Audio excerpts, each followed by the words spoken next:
Benvidos e benvidas a un novo webinario da Oficina Económica de Galicia, no que hoxe falaremos sobre a nova convocatoria de axudas para proxectos de descarbonización e renovación industrial, que están cofinanciadas pola Unión Europea no marco do programa do Fondo de Transición Xusta de España 2021-2027. Antes de comenzar, coméntovos que se tedes algunha dúbida ou pregunta durante o webinario, podedes escribila a través do chat e ao final deixaremos uns minutos para dar resposta ás dúbidas que teñades. Se vemos que son moitas as preguntas e non nos dá tempo a respondelas todas agora en directo, o que facemos é recopiladas e enviarvos coa resposta por escrito, vale? Xunto coa grabación do webinario por se queredes volver a ver. Entón, dito isto, podemos comenzar xa e para iso doulle paso a Fanny Suárez, subdirectora de Investimentos e Startups no IGAPE. Benvida, Fanny. Bo día, gracias, Andrea. Bueno, pois imos comezar coa exposición desta convocatoria de axudas, que, como vedes, son axudas a financiamento de proxectos de descarbonización e renovación industrial. Estas axudas están cofinanciadas polo Fondo de Transición Xusta, o que buscan é dar un impulso a aquelas zonas afectadas pola reconversión enerxética.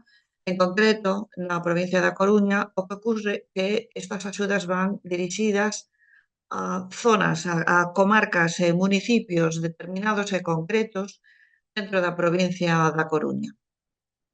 Como vedes, bueno, tendo xa a primeira diapositiva da presentación, o orzamento total para estas axudas é de 80 millóns de euros, que en principio están distribuídas. Andrea, ao final estás compartindo ti, verdad? A presentación. Sí, están compartindo eu. Vale, pois pon a seguinte, porque na seguinte onde ven a distribución dos créditos por anos e Vale, por simplemente comentar que me acabo de dar conta que hai un erro nesta diapositiva que é concorrencia competitiva. efectivamente. Pero bueno, eso xa o explicamos un pouco máis adiante, porque contarei un pouco que o baremo un pouco por riba, porque está moi pormenorizado nas bases da convocatoria. Bueno, como xa o teño que contar despois, como é o baremo, xa explicaremos que é concorrencia competitiva. Mira, como vedes, aquí está o orzamento por área xeográfica. Nos municipios de As Pontes e Cerceda, 40 millóns, e no resto, que son as comarcas de Ordes, Eume, Ferrol, Laracha, comarcas de Ordes, Eume e Ferrol, e os concellos de Laracha, Carral, Ortigueira, Cerdido ou Mañón, os restantes 40 millóns de euros. Como vedes, hai un erro, porque pon comarca de Ordes, agás municipio das Pontes, e comarca de Eume, agás municipio de Cerceda, é xusto ao revés. É dicir, Cerceda está na comarca de Ordes e As Pontes está na comarca de Eume. Mandouse unha corrección de erros ao DOGA, creo que onte ou hoxe, para corrixir eso. Nos municipios hai unha distribución de crédito, eso non quere dicir que sexa exactamente unha reserva, é dicir, o total da liña son 80 millóns de euros, de tal maneira que se nunha liña non se esgota o presuposto, podría pasar para a seguinte. En canto aos beneficiarios, son empresas industriais, entendendo por empresas industriais aquelas sociedades mercantís ou agrupacións de sociedades mercantiles que exerzan unha actividade industrial ou de servizos de apoio industrial. É dicir, isto non é en aberto para calquera actividade económica, senón a que se encadre dentro de desos termos, porque non hai exactamente unha definición e hai tampouco unha lista por cenais, pero entendendo como tal o que son subvencionables as actividades de carácter industrial ou os servizos de apoio industrial. En canto á dimensión das empresas, isto está aberto a grandes empresas tamén, é dicir, pymes, como case todas as liñas de axuda que ten o IGAPE, pero tamén poden entrar grandes empresas como beneficiarias e tamén agrupacións de empresas. pymes con grandes ou de calquera outro tipo. Bueno, obviamente a intensidade da axuda está limitada en función da dimensión da empresa, pero bueno, eso prefiro esperar contalo un pouco máis adiante porque hai dúas tipoloxías de proxectos diferenciadas e a intensidade de axuda é distinta segundo que sean proxectos rexionais de investimento ou que sexan proxectos de descarbonización, de acordo?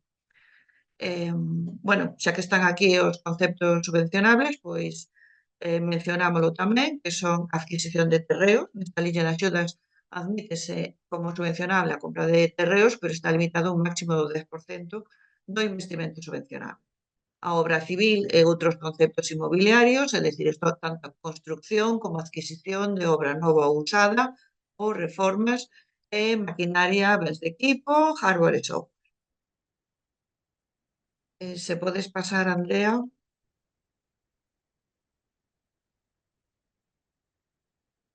Ok.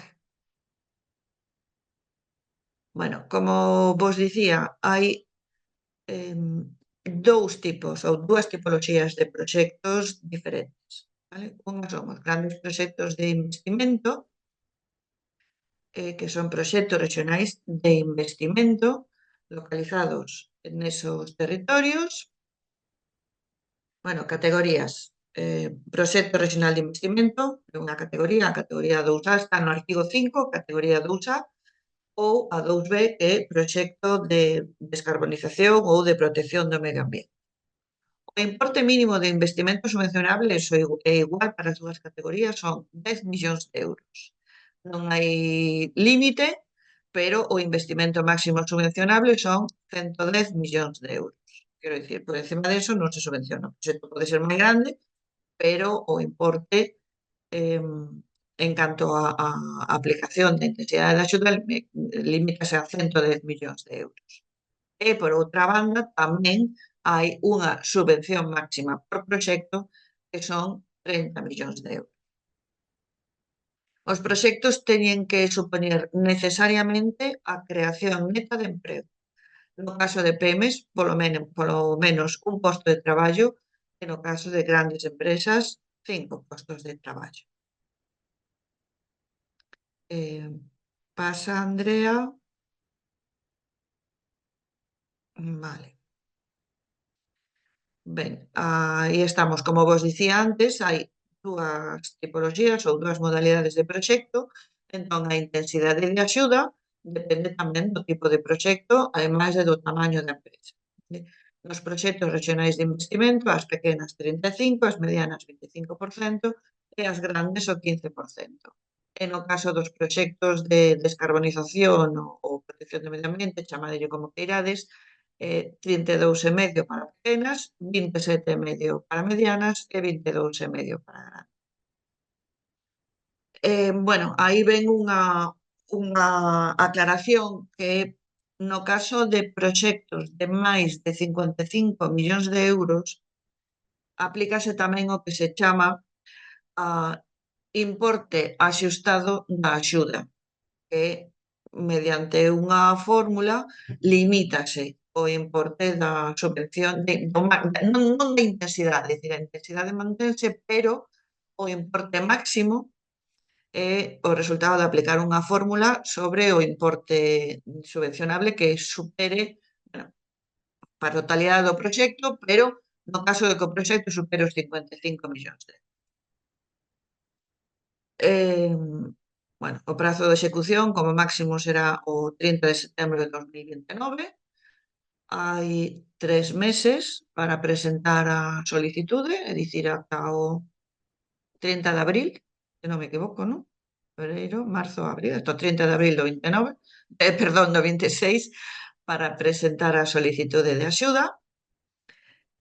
Bueno, agora vou entrar xa un pouco máis en detalle nas características que según o tipo de proxecto e según a dimensión da empresa, porque non é exactamente igual para todas. Entón, eu vou coller as bases da convocatoria, vou nas ter de referencia, porque, bueno, a primeira vez aínda non as sei de memoria, como as, as de outro tipo, como son as de investimento, de atracción ou de outras que xa publicanse todos os anos de forma en que non sei se exactamente igual, si moi parecida, entón xa prácticamente non preciso consultar as bases para decir o que hai, pero neste caso sí, son unhas bases de nova definición e de posta en marcha por primeira vez, eh, prefiro ir polo seguro. Ok, vale. Ben, entón, bueno, xa dixemos a localización, que iso é interesante, as actividades subvencionables. No, perdón.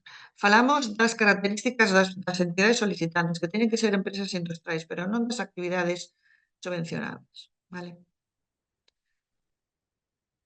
As actividades subvencionables,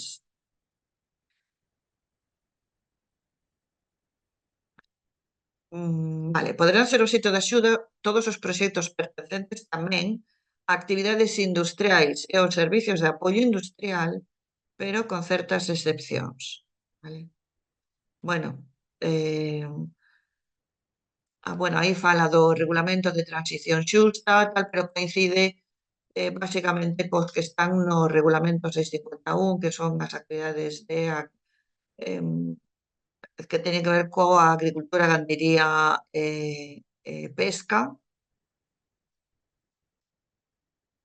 e despois tamén, bueno, transformación e comercialización de produtos de tabaco, todo o que teña que ver con combustibles fósiles, incluso dentro dos proxectos de investimento non poderán ser obxecto de subvención os equipamentos que utilicen combustibles fósiles para o seu funcionamento. Proxectos de biogás ou biometano, queda fora tamén os sectores do aceiro, lignito e carbón e o transporte. E despois, en concreto, as actividades de entulleiras, vertedoiros, plantas de tratamento de residuos, incineradoras, desalinizadoras e instalacións suxeitas ao réxime de comercio de dereitos de emisión. E hai certas limitacións en relación coa xeración de alta eficiencia cos proxectos de biomasa. En canto á concorrencia con outras axudas, en principio son compatibles para os mesmos investimentos, sempre que se respecten os límites máximos de intensidade de axuda. Que, bueno, en principio, como aquí xa se vai ao máximo que permite o mapa de axudas, pero, bueno, como tamén depende da aplicación do baremo, é dicir, en principio, o réxime é de compatibilidade, pero ata o máximo da intensidade para cada liña. O que sí son incompatibles con outra liña de axudas, tamén, ou de financiamento, mellor dito, tamén financiada con cargo Fondo de Transición Xusta, que se leva no IGAPE, pero que son os préstamos parcialmente reembolsables, previstos no instrumento financeiro. Estos son incompatibles con estas axudas para o mesmo proxecto.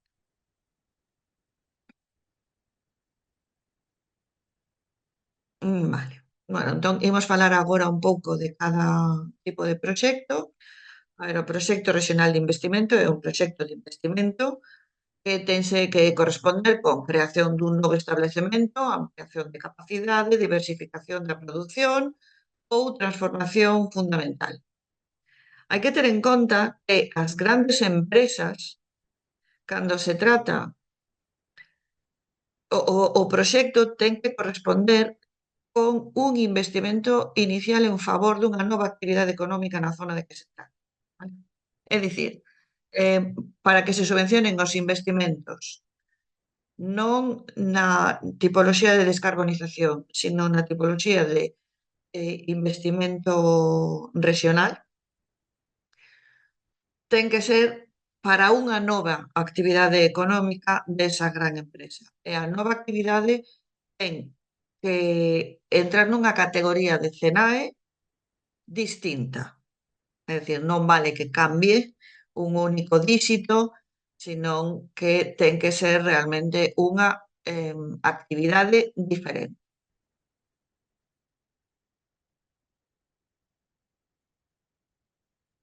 Vale. Despois, no apartado 2B, que son os proxectos para a protección do ambiente, incluída a descarbonización, os proxectos teñen que ter como obxecto unha ou varias destas condicións que están aquí establecidas neste artigo. É dicir, en definitiva, eh, non se trata de subvencionar proxectos de investimento en descarbonización ou protección do medio ambiente para o cumprimento de normas europeas, senón para superar as obrigas das normas comunitarias, vale? Entón, hai varias posibilidades que o proxecto supere as normas da Unión vixentes, que non existan normas no ámbito concreto de que se trate e, efectivamente, se acredite que hai un incremento da protección medioambiental. Pode ser que haxa normas da Unión que estean adoptadas no territorio, pero que aínda non estean en vigor, e se incrementan esa protección, pero ese é un dos requisitos que teñen que cumprir os proxectos desta segunda modalidade, vale? De descarbonización ou protección do medio ambiente, que superen o estándar regulamentario exixido.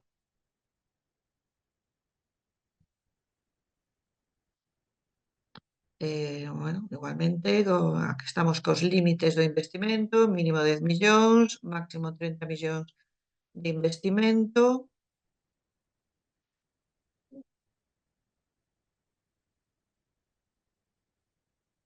Vale. No caso de grandes empresas, para proxectos de investimentos productivos, ademais de ser nunha nova actividade, o proxecto ten que contemplar algunha actuación significativa relacionada co medio ambiente. Se establecen cinco tipoloxías ou obxectos ou ámbitos nos que realizar esa actuación significativa.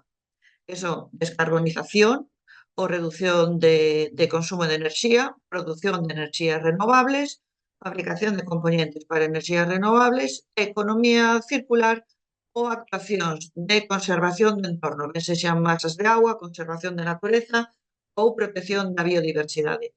Pero para grandes empresas, os proxectos de investimento teñen que contemplar accións significativas en unha ou varias destas tipoloxías.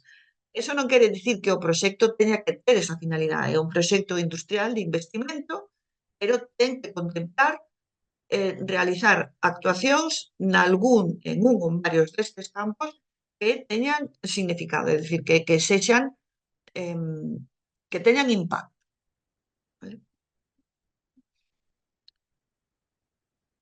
Bueno, como vos decíamos ao principio, vos decía Andrea, estas axudas son en concorrencia non competitiva. Bueno, supoño que a estas alturas xa todos sabedes que é a concorrencia non competitiva. Perdón, a concorrencia competitiva. A concorrencia competitiva é que os proxectos concorren todos na mesma convocatoria e puntúanse en base a un baremo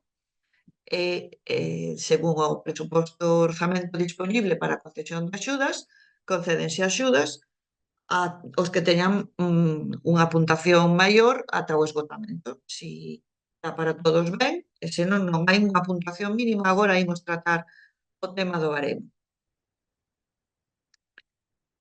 Que está aquí no artigo 9, se non me equivoco. Efectivamente, criterios de priorización. Vale. Primeiro criterio, a creación de emprego, ata 30 puntos. É dicir, por unha parte está a exixencia de que os proxectos creen emprego. Un mínimo no caso de PEMES e 5 no caso de grandes empresas. Pero a creación de emprego valórase tamén. Ata 30 puntos en función dun parámetro.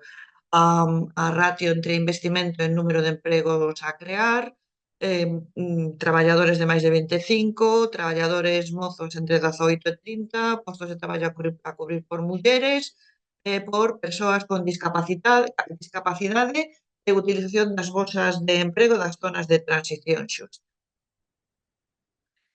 En segundo lugar, a incorporación de obxectivos ambientais tamén están aí indefinidos, vale? Hasta un máximo de 5 puntos, hai unha serie de actuacións que teñen puntuación. Aforro na emisión de CO2, incluir un contrato de abastecemento de enerxía renovable a longo prazo, ter a certificación de NSH ex ante. Despois, perdón, dixe hasta 5 puntos, son 30. Calidade e madurez do proxecto, tamén 30 puntos, en función dunha serie de criterios que normalmente veñen acreditados por un terceiro externo. Achega de informes independentes sobre a oportunidade do proxecto, autorización administrativa da execución do proxecto, documento de apoio dunha corporación local onde se vai instalar o proxecto, obviamente, a proxeccións económicas razoables que sustenten a viabilidade económico-financeira da actuación. Participación de PEMES en ven en un proxecto individual ou formando parte dunha agrupación, existencias de plans de formación para os traballadores, localización do proxecto. Exíxese unha puntuación mínima de 60 puntos no conxunto dos criterios anteriores. É dicir, un proxecto que na aplicación dos criterios anteriores non achegara a 60 puntos non obtería subvención. Bueno, pois por encima dos 60 puntos habería unha relación ordenada por puntuación de proxectos e iríase adxudicando o orzamento en función do investimento do proxecto aprobado ata o esgotamento. Bueno,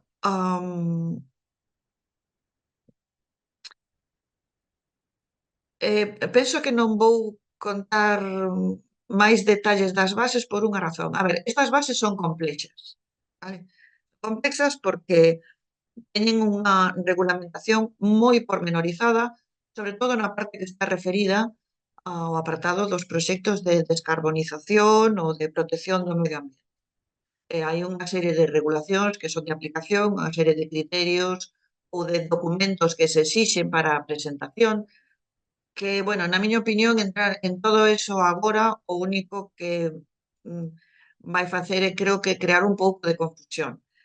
Creo que, na miña opinión, é preferible dar unha panorámica sinxela cos puntos básicos, que xa tocamos bastantes do que vai na convocatoria, e despois, en función dos proxectos que teñades ou das vosas dúbidas ou de que, o que vexades nas bases, contestar ou atender consultas ou dúbidas concretas, porque, bueno, canto menos bulto, máis claridade. E que eu creo que pola miña parte vouno deixar aquí, porque creo que é fundamental, xa o dixemos, como teñen que ser os proxectos, que tipo de beneficiarios pode haber, cal é o orzamento disponible, o prazo de solicitudes, o prazo de execución, a intensidade da axuda e os requisitos básicos que son creación de emprego e, no caso de grandes empresas, cumprir ademais unha serie de condicións nos seus proxectos para poder ser subvencionable e demos tamén un repaso dos principais características do baremo.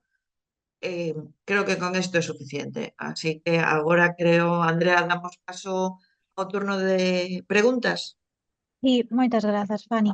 Se tedes algunha pregunta, podedes escribila no chat, como vos decía ao principio, para que a podamos ler e contestar agora en directo, pero se non vos xorde ninguna pregunta agora, tamén tedes o correo informa@igape.es ao que vos podedes dirixir coas vosas dúbidas, ou tamén, se non, tedes o número de teléfono o 900 815 151, que, bueno, para a resolución de dúbidas quizás mellor utilizar o formato escrito e enviálas a través do correo, que é máis fácil dar resposta.